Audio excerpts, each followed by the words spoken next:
अगर नौकरियां नहीं दी गई और अब अगर रोजगार पे बात नहीं हुई तो इस देश का युवा गले में बेरोजगार का पट्टा डाल के घूमेगा। जो ये मीडिया सरकार के कहने पे ये दिखा रही है कि सब कुछ अच्छा चल रहा है, ये बहुत दिनों तक नहीं चलने वाला। इससे सरकार का ईगो इतना बढ़ चुका है कि आज सरकार खुद को देश से ऊपर समझने लगी है। आप कितने भी आंदोलन कर लो, कितने भी प्रोटेस्ट कर लो, आपकी बात पे कोई ध्यान देने वाला नहीं है। हमने क्यों ये 25 तारीख रखी है, क्यों हमने 5 दिन का वक्त लिया है कि 5 दिन के अंदर हम इस पूरे देश को जगा देंगे, इस देश की मीडिया को जगा देंगे, इस देश की सेलिब्रिटीज को जगा देंगे। आवाज इतनी बुलंद होगी कि आज मिलियन ट्वीट्स होने के बाद भी अगर मीडिया इस मुद्दे पे बात नहीं करती, मीडिया अगर सरकार को अप्रोच नहीं करती कि देश में सब कुछ ठीक नहीं चल रहा, वैसे आप भी जानते हो, मैं भी जानता हूं कि सरकार को भी पता है कि देश में ठीक नहीं चल रहा, बट ये इतना बड़ा मुद्दा नहीं है। हम किसी लॉ को वापस करने की बात नहीं कर रहे। मोदी रोजगार दो ट्विटर पे जो ट्रेंड कराने की बात हुई है, उस बात का इतना सा मतलब है कि सरकार अब शिक्षाविदों से भी बात करे। सरकार एक ऐसी कमेटी टाइम लिमिट में बना दे 10 दिन के अंदर, जो ये ऐसे लोगों से पूछे कि आखिर प्रॉब्लम है क्या। कहीं ऐसा ना हो कि हम इस आंदोलन को खत्म करने वाले नहीं हैं, ये लगातार चलने वाला है, फिर कहीं बाहर से कोई रिहाना हियाना ट्वीट कर दे, फिर हमारी देश की सेलिब्रिटी कहे ये तो आंतरिक मुद्दा है, हम निपट लेंगे। तो अभी आपके पास मौका है कि इस आंतरिक मुद्दे में हमारा सपोर्ट करें। जो कंगना जी रात 12 घंटे से सो रही हैं, अभी तक उनका कोई ट्वीट नहीं आया है। अक्षय कुमार साहब कनाडा में क्रिकेट खेल रहे हैं, उनका कोई ट्वीट नहीं आया है। और पूछता है भारत, अब युवा पूछता है कि तुम कब हमारी खबर दिखाओगे।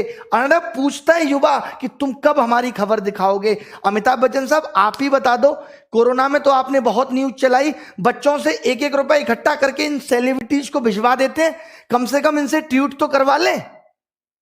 तो ये वीडियो सिर्फ रिक्वेस्ट मोड में बनाई जा रही है कि अगर मीडिया चैनल इस खबर को नहीं दिखाते, उनका काम है कि वो सरकार से बात नहीं करते, तो हम पहले तो ये समझेंगे कि आज भारत देश का, इस लोकतांत्रिक देश का चौथा स्तंभ ढह चुका है।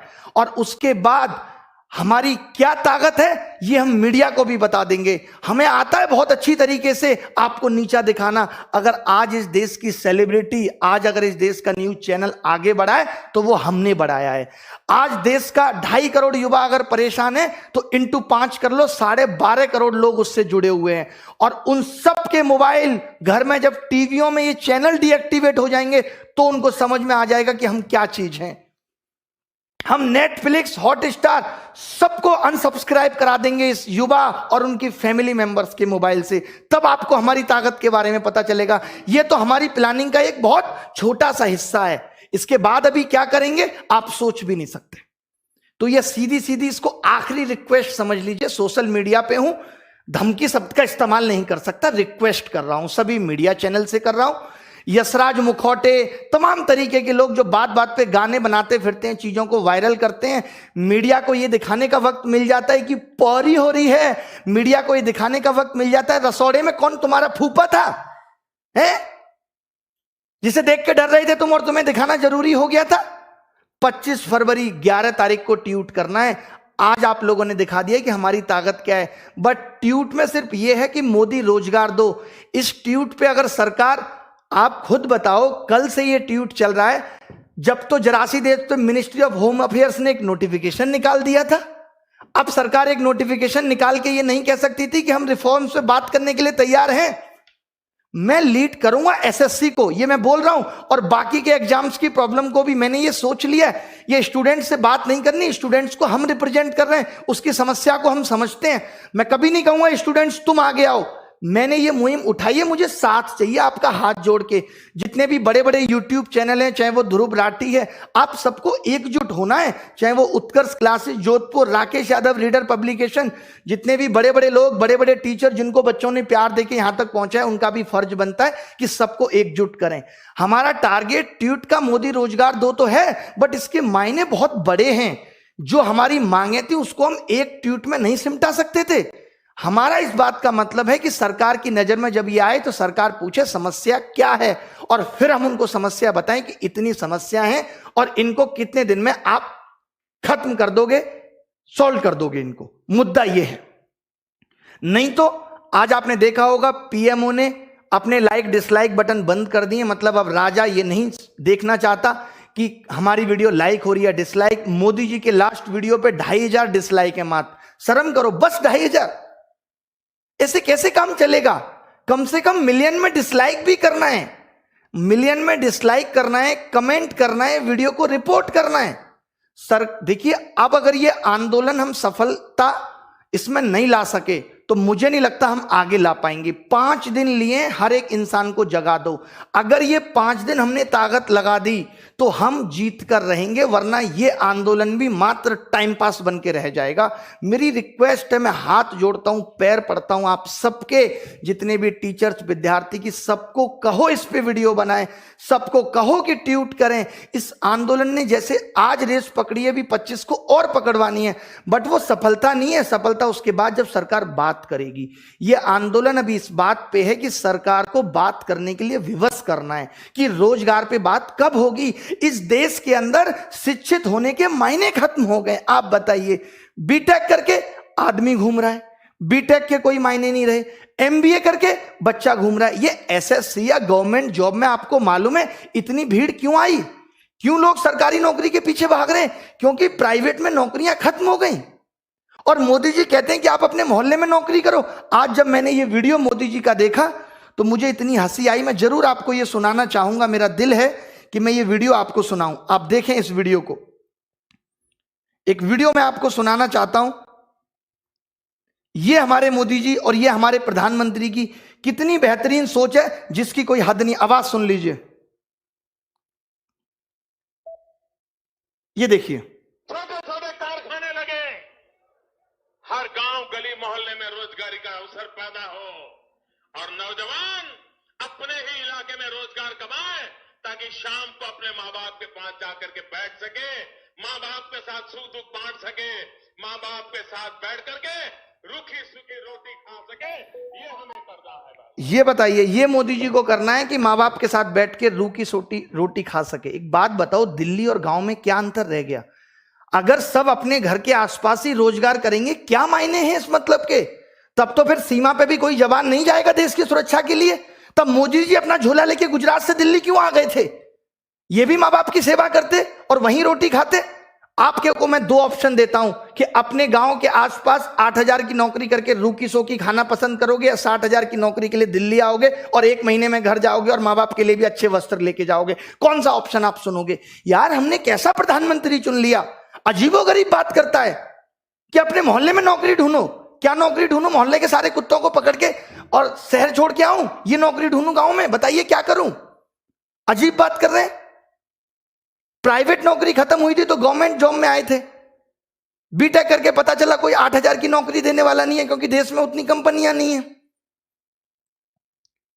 तो मेरी सभी सेलिब्रिटीज से और सभी मीडिया चैनल से आखिरी वार्निंग समझ लीजिए, आप जो समझ लीजिए, ये हमने आपको प्यार देके यहां पहुंचाया है। अगर हम प्यार देना जानते हैं तो नफरत देना भी जानते हैं। आपने देखा होगा कि किस तरीके से हमने आपकी कुली नंबर 1 को फ्लॉप कर दिया था और किस तरीके से हमने एक सड़क मूवी के ट्रेलर को 10 मिलियन डिसलाइक दे दिए थे।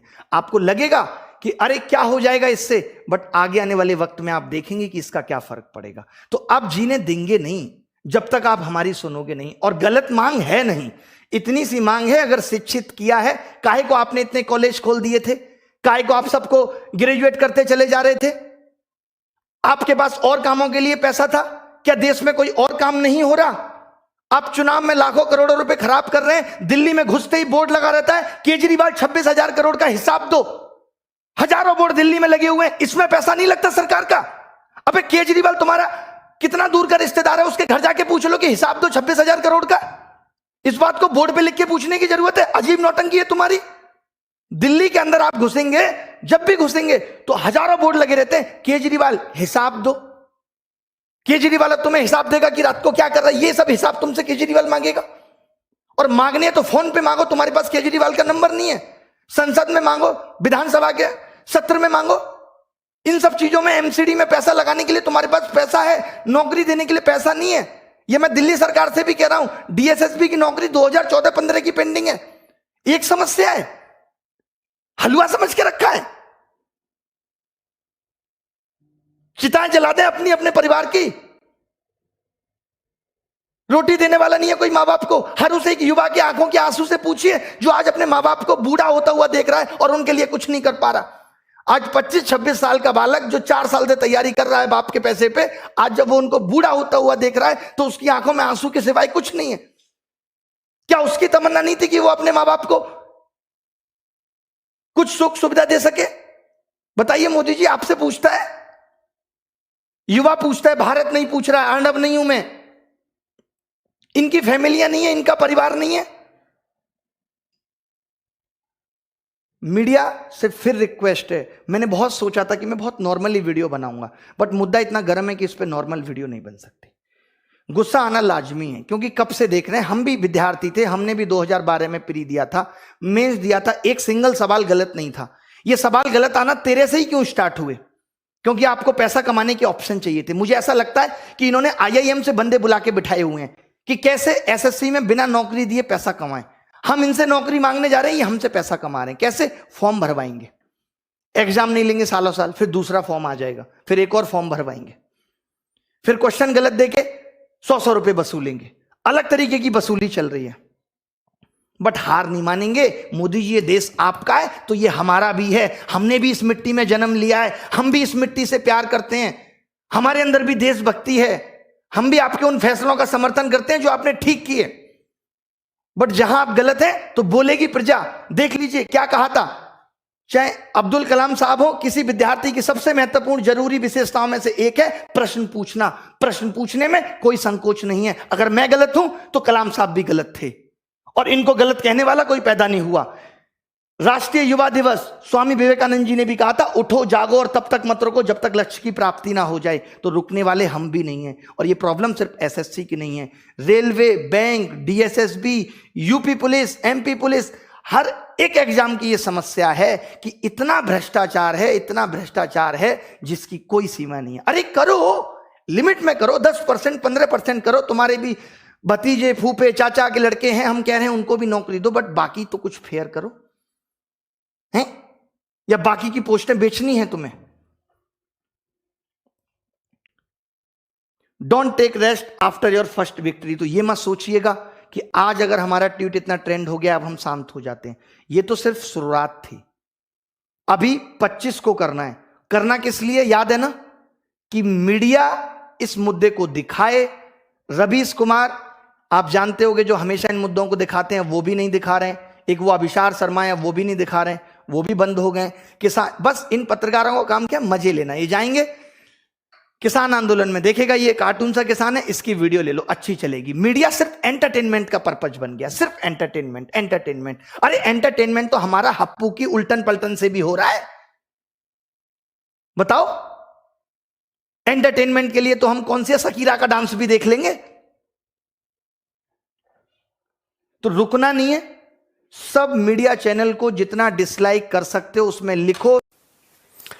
देखिए, ये जो हमारी सरकार है, जो भारत सरकार, वो आजकल रोजगार नहीं देती है, वो देती है रोजगार के अवसर। और अवसर वो ऐसे पटकते हैं, ये लो अवसर, ये लो अवसर, और अवसर अक्सर छूट जाते हैं, लोगों के पल्ले पड़ते नहीं हैं। और इसमें भी हमारी ही गलती है। जिस तरीके से सरकार का हक है टैक्स कलेक्ट करना, आप टूथब्रश, पेंट, साबुन, एवरीथिंग, सुई से लेके आप जो भी खरीदते हो, आप हर एक चीज पे गवर्नमेंट को टैक्स देते हो, खाने के बिस्किट तक पे। उसी तरीके से सरकार की भी नैतिक जिम्मेदारी है कि भारत में रहने वाले हर एक व्यक्ति को उसके अनुभव के हिसाब से, उसकी एजुकेशन के हिसाब से, उसके टैलेंट के हिसाब से रोजगार दिया जाए। ये दोनों एक दूसरे की पूरक चीजें हैं।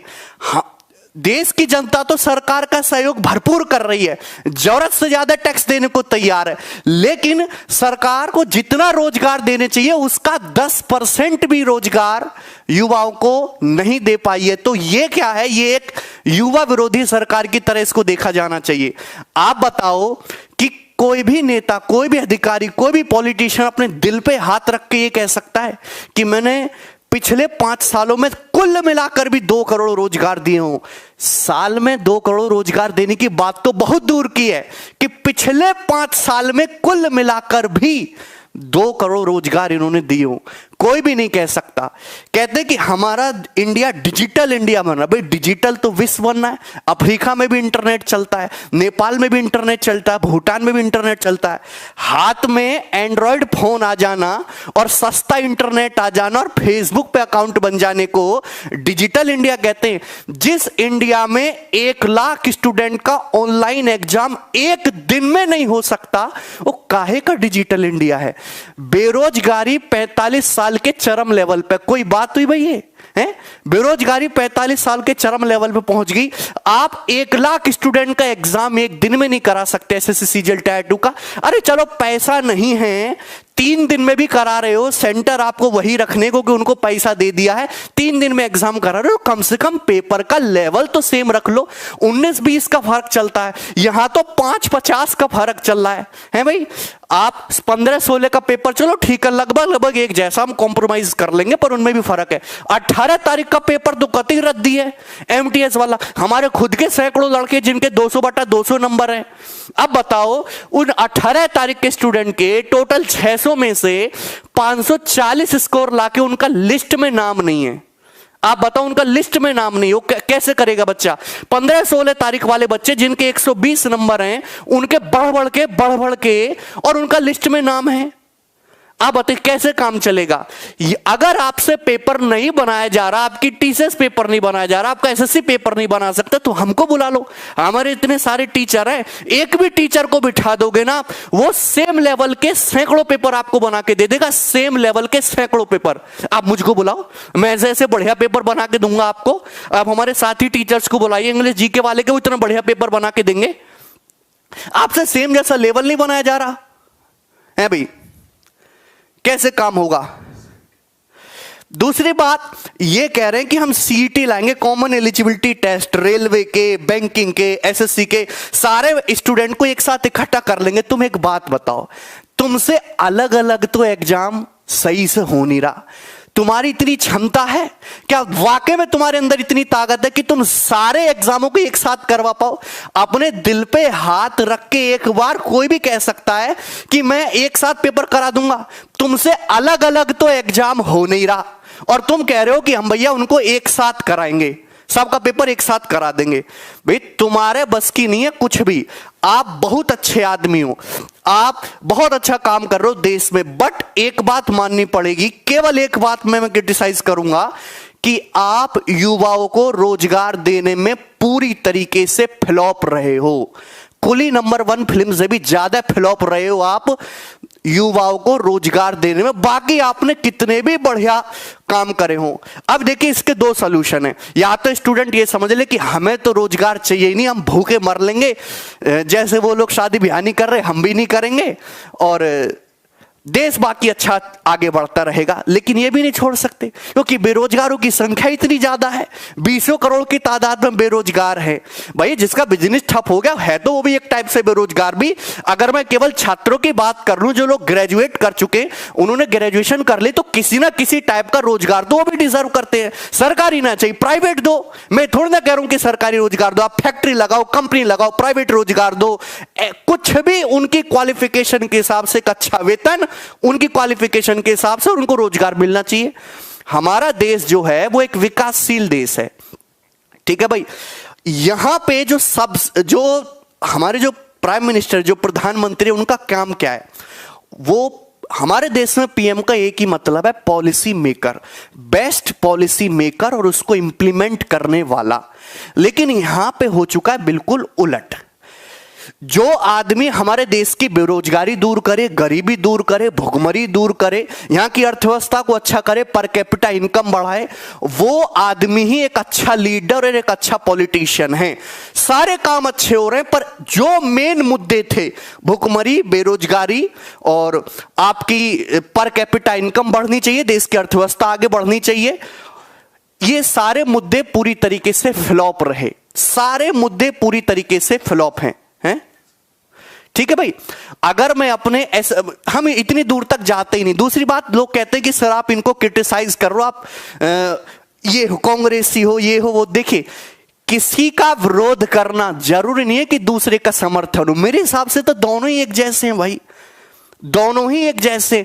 पर मेरे स्टूडेंट के लिए, मैं जिस फील्ड में, मैं जिन विद्यार्थियों से जुड़ा हुआ, हम 1-2 करोड़ स्टूडेंट अगर हमारे साथ जुड़े हुए हैं, उनका भला कैसे हो, उनका जीवन कैसे सुधरे, यही मेरे जीवन का लक्ष्य है। मैं इसी के लिए काम करता हूं। हर टीचर हमारे फील्ड का उसी के लिए काम करता है कि उससे जुड़े हुए स्टूडेंट कैसे उनका जीवन सुधरे, और उनका जीवन नरक बनता जा रहा है। 5-5 साल में पेपर क्लियर नहीं हो रहा। इससे बढ़िया तो ऑफलाइन था।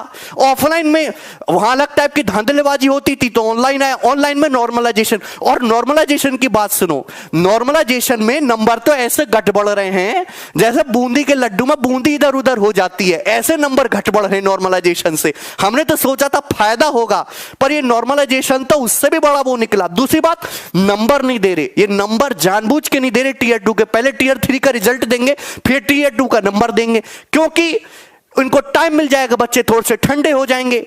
क्योंकि टीयर 2 के उसमें हुआ है बहुत ज्यादा गड़बड़ घोटाला। मैं आपको दिखाता हूं, ये ध्यान से देखिए। ये 2018 का रिजल्ट देखो, 2019 का रिजल्ट देखो, इतना फर्क कैसे आ सकता है। आप जनरल का देखे 433 से 528 नंबर पर कट ऑफ पहुंच गई। 2018 में 433 थी, 2019 में 528। 95 नंबर के, हाँ 95 नंबर के आसपास कट ऑफ बढ़ी है जनरल की। 95 नंबर के आसपास कट ऑफ बढ़ी है जनरल की। आप ही देखिए, जनरल और ओबीसी मैक्सिमम 2 ही कैंडिडेट होते हैं। 2018 में जो गैप था जनरल ओबीसी में, ये 33 नंबर का था। ये कितना था? 33 नंबर का गैप था। वही 2019 में ये जो गैप है, ये जो है 50 नंबर का हो गया।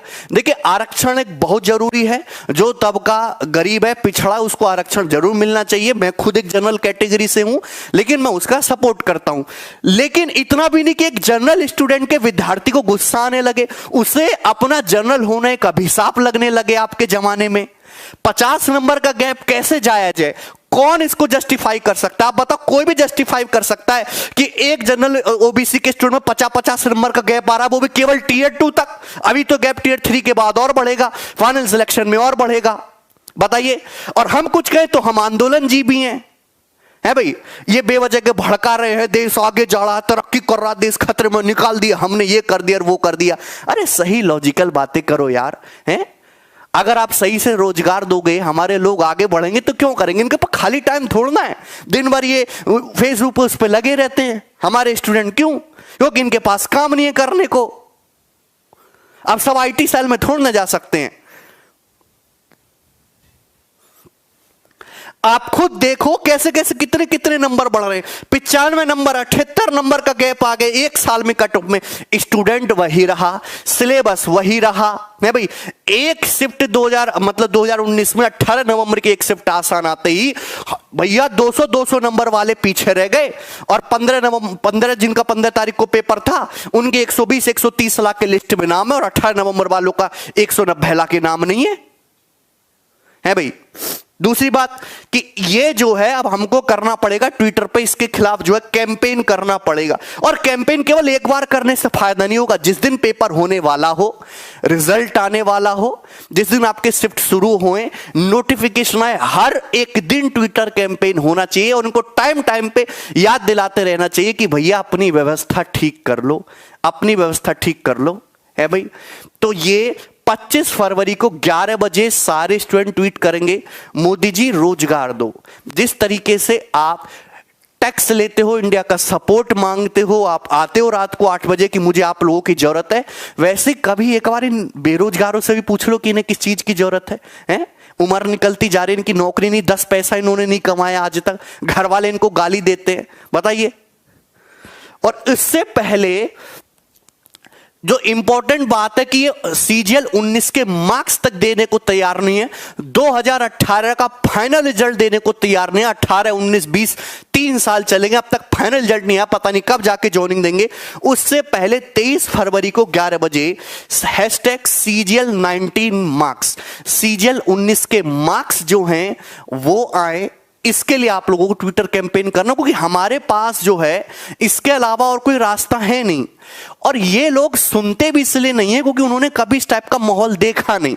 इनके लड़के जो है बढ़िया विदेशों में पढ़ते हैं, बढ़िया मर्सिडीज गाड़ी में घूमते हैं, ऐश करते हैं। कभी इनको बोलो कि यार आप एक बार जाके मुखर्जी नगर में रहो, वहां वो सूखी दाल खाओ, 3 दिन पुराना रखा हुआ आटे की रोटी खाओ, तब जाके इनको पता चले। है उधार मांग मांग के किराया दो आप अपना, भूखे सो किसी दिन, बताओ, तब तो इनको समझ में भी आए। इन्होंने खुद उस टाइप का स्ट्रगल देखा नहीं है, इस टाइप से उनको आपके प्रति इतनी फीलिंग्स भी नहीं है, और ये आपको बतानी पड़ेगी, अपना दुख दर्द समझाओ, बार बार इनको याद दिलाते रहो। केवल 25-23 तारीख को नहीं, हमेशा हर दिन, जिस दिन एग्जाम से रिलेटेड कुछ भी बात हो, आपको ट्विटर पे अपनी आवाज उठानी। बस इतना ही मैं कहना चाहता था आप लोगों से।